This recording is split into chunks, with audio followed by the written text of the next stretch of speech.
At the start of 1991, Soviet Union was the largest country in the world, covering over 8.6 million square miles of Earth's land area with a population over 290 million and home to more than 100 nationalities. In other words, we can say it was a global powerhouse. It had tens and thousands of nuclear weapons and controlled much of Eastern Europe through the Warsaw Pact. But by the end of the same year, this massive superpower had fallen apart. The fall of Soviet Union wasn't caused by just one event, it was a result of multiple internal and external pressures. In this video, we will talk about three major factors that led to its collapse. So without wasting any time, let's begin with the first factor, the political factor. In 1985, Mikhail Gorbachev became the leader of Soviet Union. He wanted to fix the struggling economy and make the government more efficient. When his first efforts failed, he introduced two major policies. Glasnost, which means openness. This policy allowed people to speak more freely and criticize the government. The second policy, Perestroika, which means restructuring, introduced some free market policies to the government-run industries. But these reforms backfired. Glasnost encouraged public discussions, but instead of strengthening the communism, it led to massive criticism of the entire Soviet system. The government lost control of the media and public opinion, and the democratic movement started gaining strength. The second policy, Perestroika, also failed. It mixed capitalism with communism, but Soviet officials resisted changes that didn't benefit them. This created economic confusion and made things worse. At the same time, Gorbachev abandoned the Brezhnev Doctrine, which allowed the Soviet Union to use military forces to control the Eastern Europe. Without this policy, communist government across the region collapsed. In 1989, Hungary removed its border fence with Austria, Poland's solidarity movement took power,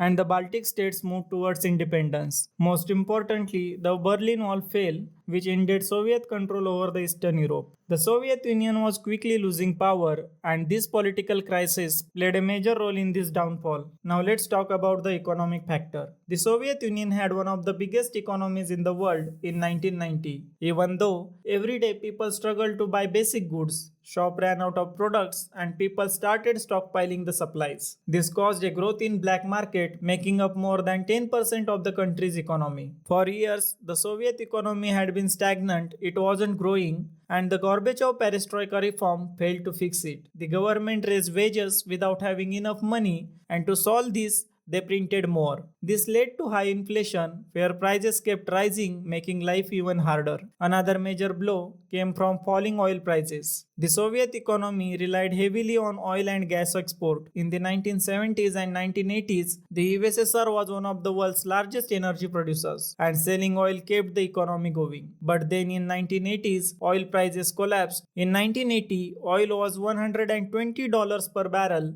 By 1986, it had dropped to just $20 per barrel. This fall in prices cut off a major source of money for the Soviet Union. Even when oil prices briefly rose in 1990, the damage was already done. With inflation rising, shortage growing, and no financial stability, the economy collapsed, pushing the USSR close to its breaking point. Now let's talk about the most important factor, but before that, if you are enjoying the video, make sure to like and subscribe. The third and important factor is a social factor. By the early 1990s, Soviet citizens were becoming more aware of life outside their country. A major symbol of this change came on January 31st, 1990, when McDonald's opened their first restaurant in Moscow. Thousands of people lined up to get their first taste of this Western food. We can call this as a symbol of capitalism's success, but this wasn't just about burgers. Under Glasnost policy, which allowed people to speak more freely and criticize the government, citizens of Soviet Union got introduced to new books, newspapers, and ideas. People read about democracy and started questioning their own government. They saw corruption, economic struggles, and lack of freedom, and they wanted a change. Gorbachev tried to fix things, but the public had lost faith in the system.